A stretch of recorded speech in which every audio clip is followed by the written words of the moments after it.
Bagaimana medan pendakian di Gunung Kartens dan apa saja yang harus dilakukan pendaki jika mengalami hipotermia? Kita bahas bersama pendaki gunung yang pernah ekspedisi ke Gunung Kartens yang juga seorang dokter, yakni Dr. Ratih Citrasari. Dr. Ratih, selamat petang. Selamat petang, Cindy. Dr. Ratih, kan Anda juga pernah ke Puncak Kartens tahun 2017. Sebenarnya jalur pendakiannya seperti apa dan apa saja sih tantangannya? Ya, jadi seperti yang kita ketahui, Kartens Pyramid itu adalah puncak tertinggi di Indonesia ya, ketinggiannya 4.884 meter di atas permukaan laut.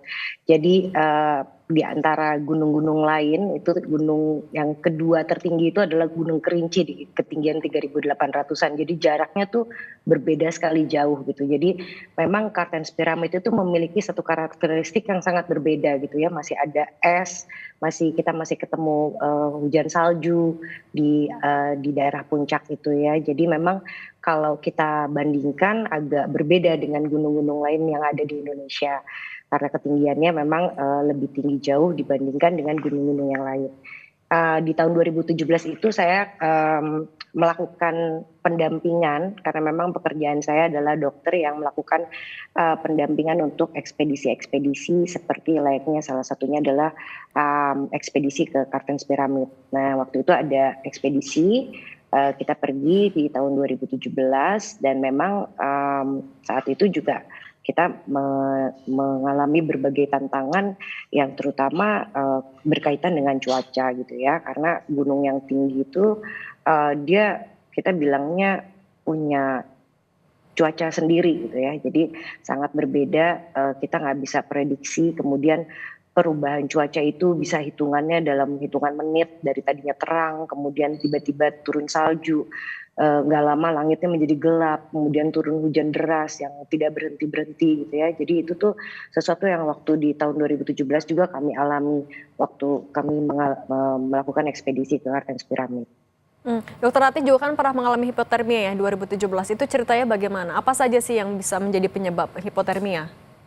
Betul, jadi itu suatu kejadian yang sangat disayangkan juga waktu itu, sebetulnya kan saya sedang bekerja gitu ya, tapi mungkin karena satu dan lain hal, saya akhirnya harus dievakuasi karena saya hipotermia dan kehilangan kesadaran sekitar beberapa ratus meter di daerah puncak gitu ya. Jadi di daerah puncaknya, jadi untuk teman-teman yang mungkin saat ini lagi melihat, pemirsa bisa lihat itu tebing yang sangat tinggi gitu ya, itu kita pencapaiannya itu melakukan dengan pendakian panjat dengan tali gitu ya, fixed rope gitu. Nah itu kita sampai ke atas fixed rope itu dari yang tadi sebutkan Yellow Valley, Lembah Kuning, tempat tadi kita lihat ada helikopter yang berangkat untuk mengevakuasi. Nah itu satu-satunya akses untuk bisa melakukan evakuasi itu adalah dengan turun dari ketinggian melalui tali untuk ke bawah gitu. Jadi waktu itu saya hipotermia karena cuaca yang buruk, dan hipotermia itu bisa terjadi apabila kita dalam keadaan yang kedinginan, terkena angin dan basah ya.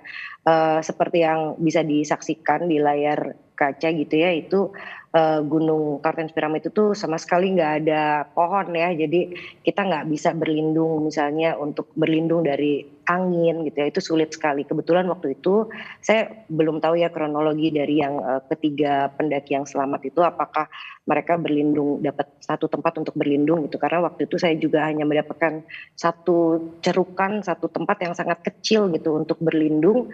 Nah itu yang menyelamatkan saya, menunggu sampai kemudian ada teman-teman saya yang merescue, menyelamatkan dan berupaya untuk menurunkan saya ke bawah sampai ke Yellow Valley.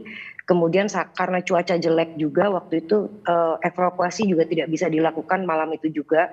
Jadi kalau nggak salah ceritanya, karena saya tidak sadar, tapi dari teman-teman bercerita jam 10 malam itu saya udah sampai ke Yellow Valley, tapi karena cuaca sangat buruk helikopter nggak bisa datang, jadi saya tuh masih ada di Yellow Valley sampai pagi, baru kemudian di pagi harinya ketika cuaca sedikit membaik baru ada helikopter datang, kemudian saya dievakuasi menuju ke rumah sakit.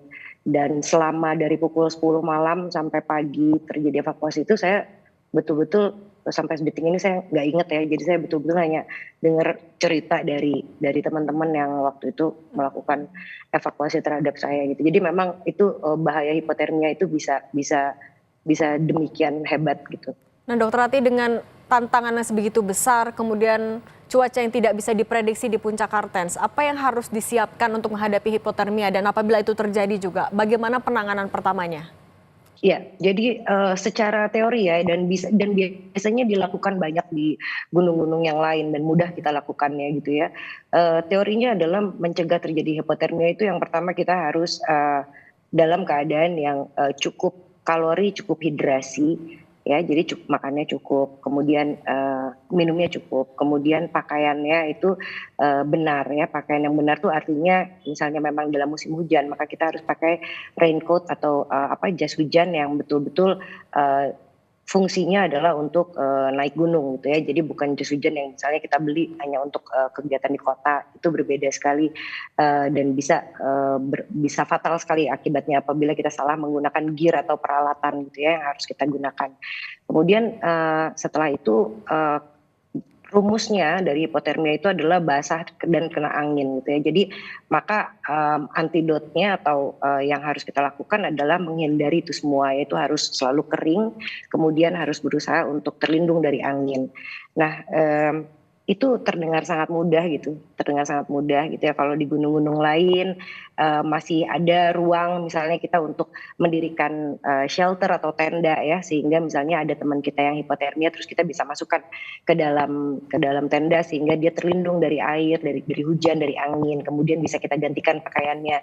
Nah, untuk kondisi di Kartens itu saya tahu persis bahwa hal tersebut itu hal yang sebetulnya sederhana dan bisa kita lakukan, itu sangat sulit dilakukan di medan seperti di Kartens Piramid itu gitu ya, karena pendakian itu pendakian yang cukup teknikal dan sangat vertikal. Nah, jadi kurang lebihnya memang kita selalu bisa mempersiapkan diri kita ya dengan peralatan, kemudian dengan keilmuan mengenai hipotermia. Tapi sekali lagi kondisi alam itu adalah sesuatu yang di luar dari kemampuan kita untuk kita antisipasi. Oke, kondisi fisik dan peralatan yang benar itu juga bisa jadi salah satu bekal. Dokter Ratih, terima kasih sudah berbagi di Kompas Petang. Sehat selalu, dokter. Terima kasih. Selamat.